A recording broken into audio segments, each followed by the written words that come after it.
Okay, நாம் இப்போ group ஏயில் ஒரு மாணவரை தெரிவு செய்ய போகிறோம். ஏன் நாம் குரூப் ஏயில் ஒரு மாணவரை தெரிவு செய்ய போகிறோம்டா, கடந்த ஜனவரி மாதம் 2025 முதலாம் தவணை வினாவிடை தொகுப்பு வாங்கிய மாணவர்களில் 4 போட்டியில் நடைபெற்றது. 2 குழுமங்களாக 4 வகையான பரிசுகள் அறிவிக்கப்பட்டிருந்தது. முதலாவது பரிசு கம்ப்யூட்டர் உண்டு, 2வது மொபைல் ஃபோன், 3வது ரொக்கம் 10,000, 4வது பரிசு ரொக்கம் 5,000. 2 போட்டிகள் தற்பொழுது நடைபெற்று முடிந்திருக்கிறது. 7 மாணவர்கள் தெரிவு செய்யப்பட்டு இறுதிப் போட்டிக்காக காத்து கொண்டிருக்காங்க. அந்த இறுதிப் போட்டியில் முதலாவது போட்டி முடிஞ்சிருக்கு.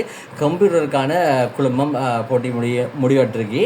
அது மாத்திரமல்ல, 2வது மொபைல் ஃபோனுக்கான போட்டியும் 7 மாணவர்கள் நம்ம தெரிவு செஞ்சுருக்கோம். இப்போ 10,000 ரூபா பெறுமதியான ரொக்க பணம் பெறுவதற்கான 3வது குழுக்கள் முறைக்கான 7 மாணவர்களை தெரிவு செய்வதற்காக குரூப் ஏயிலிருந்து நாம் ஒரு மாணவரை தெரிவு செய்ய வேண்டும். குரூப் ஏயில் மொத்தமாக 44 மாணவர்கள் பார்ட்டிசிபேட் பண்ணுறாங்க. அந்த 44 மாணவர்களை நாம் இப்போ தெரிவு செய்வோம்.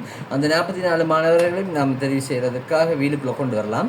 அந்த வீலில் கொண்டு வருவோம். இப்போ 44 மாணவர்களை நாம் மெயின்டைன் பண்ணோம். இந்த வீலில் வந்துட்டாங்க எல்லா மாணவர்களும். யார் அந்த 7 மாணவர்கள் 10,000 ரொக்க பணத்துக்கான போட்டிக்குரிய மாணவர்கள் ஒருவர் என்று நாம் பார்க்கலாம். இப்போது போட்டிக்கான மாணவர் இப்பொழுது வந்திருக்கிற FF 63 அப்படி இருந்தா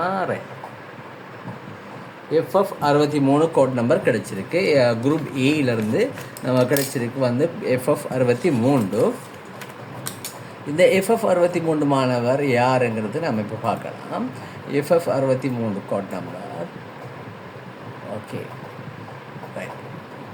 குரூப் ஏயிலிருந்து நமக்கு வர முதலாவது மாணவர் யாருங்கிறத பார்ப்போம். FF 63 இப்போ எல்லோரும் பார்க்கக்கூடிய மாதிரி இருக்கும். FF 63 யாருங்கிறது நம்ம தெரியும். ரிசானா MSFன்னு சொல்லி ஒரு மாணவி தெரிவு செய்யப்பட்டிருக்காங்க. இந்த மாணவி யாருங்கிறது நம்ம பிறகு பார்க்கலாம். FF 63 மீண்டும் ஒரு முறை செக் பண்ணிக்கொள்வோம். FF 63 ரைட், சரி, அதான் என்ன பண்ணியிருக்கோம். FF 63 முதலாவது தெரிவு செய்யப்பட்ட குரூப் ஏயை சேர்ந்த மாணவி. 10,000 ரொக்க பணத்துக்கான 3வது குழுக்கள் முறைக்கான போட்டியாளர் ஒருவர் தெரிவு செய்யப்பட்டிருக்காங்க குரூப் ஏயிலிருந்து.